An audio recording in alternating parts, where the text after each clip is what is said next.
चल करके, मुकुट उतार करके, सादे कपड़े पहन करके, झोली फैलाते हुए गए श्रृंगी ऋषि के पास।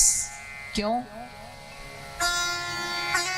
कह दो, जितना जितना व्यक्ति संसार की तरफ चलता है तो आवरण पर आवरण चढ़ाता है।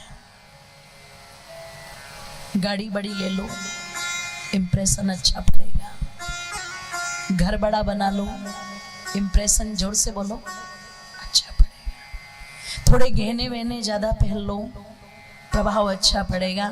व्यक्ति संसार की तरफ चलता है तो माताओं आवरण पर आवरण चढ़ाता है, पर अध्यात्म की एक विशेषता सबसे बड़ी ये है कि जब व्यक्ति अध्यात्म की तरफ चलता है तो आवरण अपने आप उतरने लगते हैं, कुछ अच्छा नहीं लगता। फिर व्यक्ति सोचता है जितना कम है, जोर से बोलो, उतना ठीक है। ओ मेरी माताओं, महाराज दशरथ गए हैं, एक चक्रवर्ती राजा एक सन्यासी के पास, एक साधु के पास गया है, पर कैसे? मुकुट उतार के। चरण पादुकाएं पैरों में नहीं है, और भले ही राजा है पर क्या कह रहा है, आज मैं भी एक याचक हूं, और उस याचक की याचना को अगर पूर्ण करने की सामर्थ्य है तो वो एक साधु में, एक सन्यासी में है। श्रृंगी ऋषि जी जाकर के निवेदन किया, हे महाराज कृपा करो मुझ पर और मेरे पुत्रेष्ठी यज्ञ को करा दो। जब एक राजा की सरलता देखी, उसकी सादगी देखी, उसकी सहजता देखी। कई बार लोग अभिमान में इतने चूर रहते हैं, पता नहीं अभिमान किस चीज किस काम आता है, क्योंकि अभिमानी के नजदीक कम आते हैं और उससे दूरी लोग अधिक बनाते हैं। और कोई व्यक्ति बड़ा सरल, बड़ा सीधा, उसे क्या कहेंगे, ओहो बहुत हम्बल नेचर है, डाउन टू अर्थ है, धरती से जुड़ा हुआ है। वो व्यक्ति भले ही किसी के लिए कुछ ना करे, लेकिन दिल में अपनी एक जगह बना लेता है। और जो अकड़ के खड़ा हुआ है, तो मैं कह दूं आप लोगों के सम्मुख, ये अकड़ तो रावण में भी थी, दुर्योधन में भी थी, कंस में भी थी, पर दुनिया पूजती उन्हें है जो झुकते चले गए। कह दूं माताओं, राजा दशरथ ने श्रृंगी ऋषि से निवेदन किया, उनकी सरलता और सादगी को देख करके कहते हैं श्रृंगी ऋषि इतने प्रभावित हुए कि महाराज के यज्ञ को कराने का संकल्प ले लिया।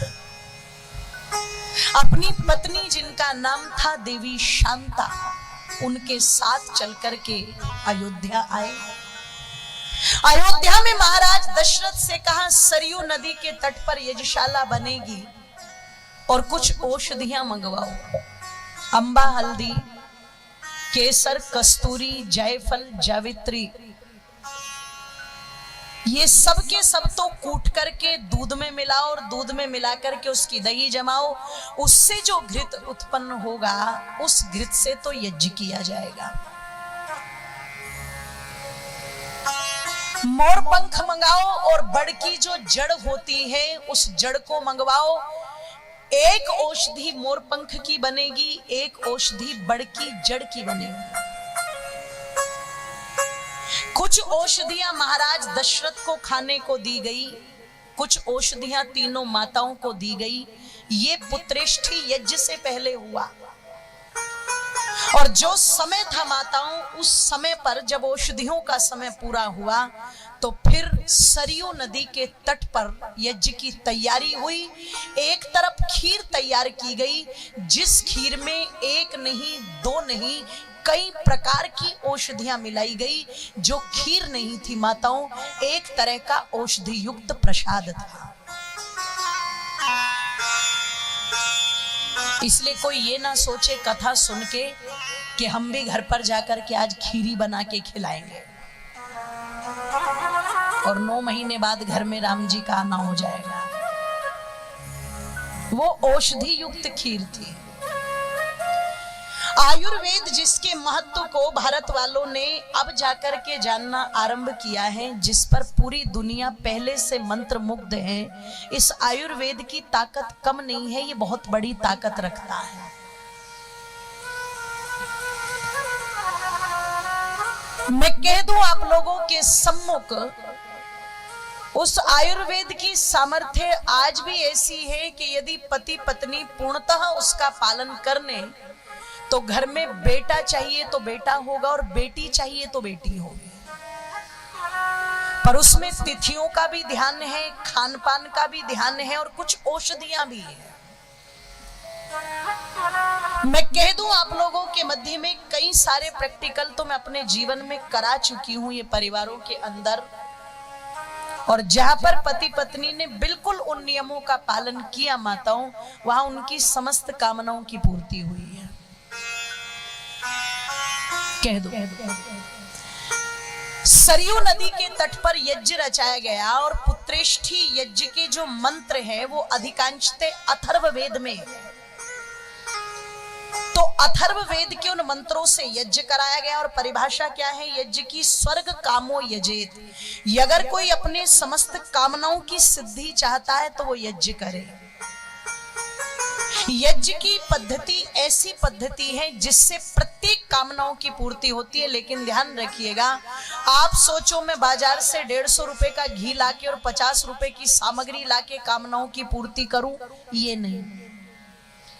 प्रत्येक यज्ञ की विधि अलग है, सामग्री अलग है, मंत्र अलग है, क्रिया अलग है। पुत्रेष्ठी यज्ञ अलग है, वृष्टि यज्ञ अलग है, अजामेध अलग है, अश्वमेध अलग है, अनावृष्टि यज्ञ अलग है, कामना सिद्धि यज्ञ अलग है, सब यज्ञ अलग है। उनकी सबकी प्रक्रिया, सबकी सामग्री अलग अलग है। ध्यान रखिएगा। कई बार यजमान सोचता है, वो बाजार से आती ना 50 रुपए की सामग्री, मुझे तो कई बार पीड़ा होती है, शादी में रुपए लगा देंगे 2-2 करोड़, 2.5 करोड़, और जहां वो वेदी पर दूल्हा दुल्हन बैठ के आहुति दे रहे, वहां सामग्री 50 रुपए की। बताओ, सारा टोटा वहीं दूर करना है क्या? ये मानसिकता को दर्शाता है। मतलब आप अपने बच्चों को जिन देवताओं से आशीर्वाद दिला रहे हो, उनकी सबसे ज्यादा दुर्गति कर रहे हो। और फिर सोचते हैं जी इनमें तो शांति नहीं रहती, दोनों में। तुमने शांति वाले काम ही नहीं किए। तुमने तो डीजे बजवा करके क्रांति में इन्हें नचा रखा था, तो बाद में क्रांति कर रही है। शांति वाले काम तो आपने किए ही नहीं शादी में।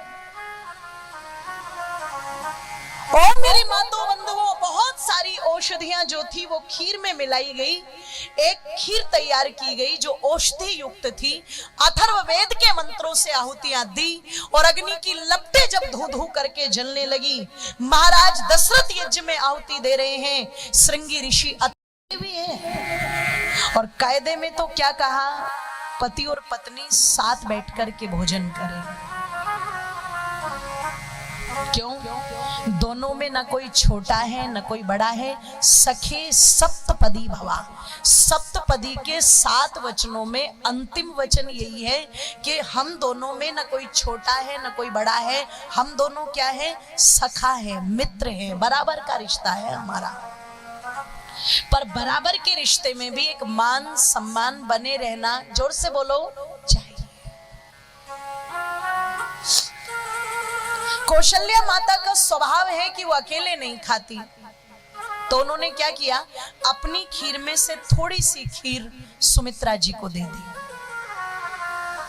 और जब कैकेयी माता ने देखा तो कहते ना, खरबूजे को देख के खरबूजा रंग पलटता है।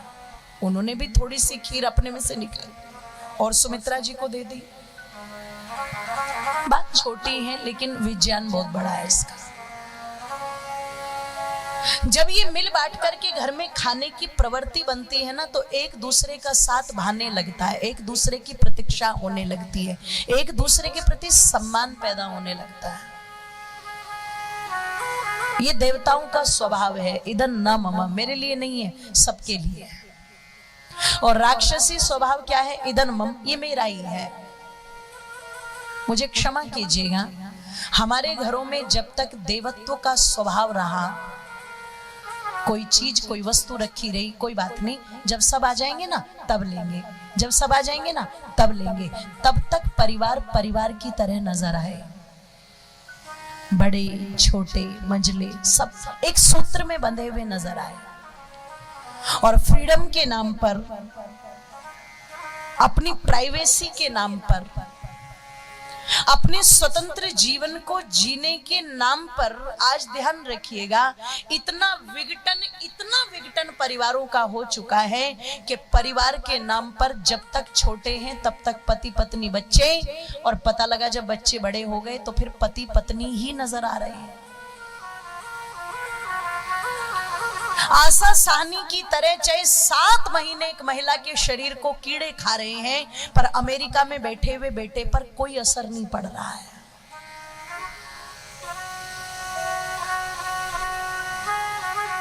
केवल मैं, बस मैं, इस मैंने परिवार खत्म कर दिए, प्यार प्रेम खत्म कर दिया, आपसी सौहार्द खत्म कर दिया। ध्यान रखिएगा।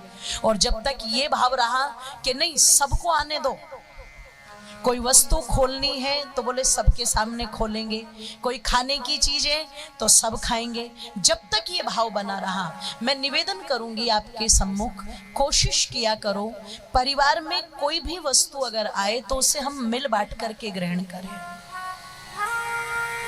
और सिद्धांत तो ये बनता है सबसे पहले वो वस्तु अपने बड़ों के सामने रखो, बड़ों के माध्यम से वो सबके बीच में बटे। माता कौशल्या का स्वभाव ये है, इसलिए जो व्यक्ति जिस प्रकार के स्वभाव को बना लेता है, आदतें तो आप कैसी भी बना लो बन जाएंगी। अब आप कहोगे इससे क्या होगा? इससे ये होगा, जो वस्तु जिस भावना से बांटी जाएगी बदले में उन्हीं तरंगों के रूप में वो लौट करके आएगी। माता कौशल्या ने अपना प्रेम सुमित्रा पर लौटाया, कैकेयी ने अपना प्रेम सुमित्रा पर लौटाया, तो सुमित्रा ने जिस प्रसाद को ग्रहण किया वो लौट करके भी तो आया 9 महीने बाद।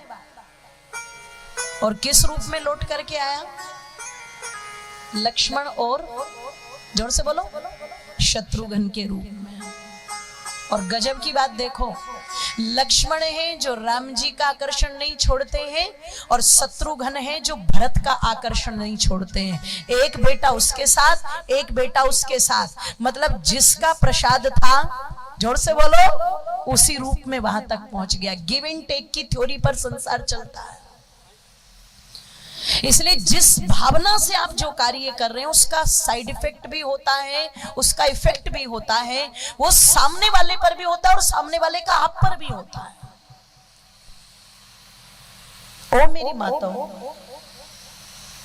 कह दो, पता चला कि माता कौशल्या के उस त्याग से, उस तप से कैकेयी का भी भाव बदला। और जब इतना प्यार दोनों ने सुमित्रा पर उड़ेला तो सुमित्रा के भी प्रेम में कोई कमी नहीं थी, वो प्रेम उनके भी गर्भ में पनप गया। माताओं, वो गर्भाधान संस्कार की प्रक्रिया पूर्ण हुई होगी। और कहते हैं एक माह पश्चात महाराज दशरथ के कानों में धीरे से आवाज पहुंची कि महाराज दशरथ की 1 नहीं 2 नहीं, तीनों की तीनों रानियां गर्भवती हैं।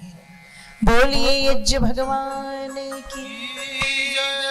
इसलिए कहा जाता है स्वर्ग कामो यजेत, अगर विधि विधान से किया जाए तो समस्त कामनाओं की पूर्ति करता है।